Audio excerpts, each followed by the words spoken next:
अस्सलाम वालेकुम वरहमतुल्लाह मे उमेद सरी आसान ठीक दोस्तों अख लड़का युस सनी कश्मीर रोजन वोल डिस्ट्रिक्ट कुलगाम रोजन वोल अम कुरान पाक कुरान शरीफ लिखमुत 2 रेतन अंदर अंदर पनी अत सनी दोस्तों दोहस गसान मजूर करने तोड़ शमु बग पे कुरान पाक लेखान अम सुन वन क्या अत बारस मज अमिस कोता स्ट्रगल पे कर त्रो दोस्तों वीडियो क्लिप को नजर पत करो ब्रोह मजीद का इसलिए मुश्किल होती थी स्कूल जाने में। अगर स्कूल जाता था तो घर का काम भी होता था, इसलिए स्कूल नहीं जा पाए।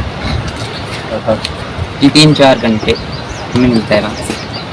जी पहले मेरे उस्ताद मौलाना रियाज साहब ने मुझे बताया था कि उसके बाद मौलाना सफजर साहब ने मुझे बताया था और इन्होंने मुझे बहुत सपोर्ट किया, इसकी वजह से मैं लिख पाया। और मेरी माँ ने मुझे बहुत सपोर्ट किया, इसकी वजह से मैं लिख पाया। मुझे बहुत खुशी है और मैं बाकी सभी बच्चों को यही कहना चाहता हूँ कि वो इस्लाम की तरफ आ जाए। लेकिन कल अल्लाह ताला उन शख्सों के गिरबान पे हाथ डालेगा जिनके पास पैसे थे, वो फाइनेंशियली मदद कर सकते थे लेकिन मदद नहीं कर पाए। लेकिन वजह क्या है? ये उनकी खुद गर्जी है। ये खुद गर्ज वो लोग हैं कि जो दूसरों की मदद नहीं करते, फजूल पैसे बहा देते हैं पानी की तरह। तो बस बात लंबी ना हो जाए तो मैं अपने इस बात को यहीं पे काट देता हूँ कि जितना हो सके, जब भी हो सके, ऐसे बच्चों की मदद किया करें।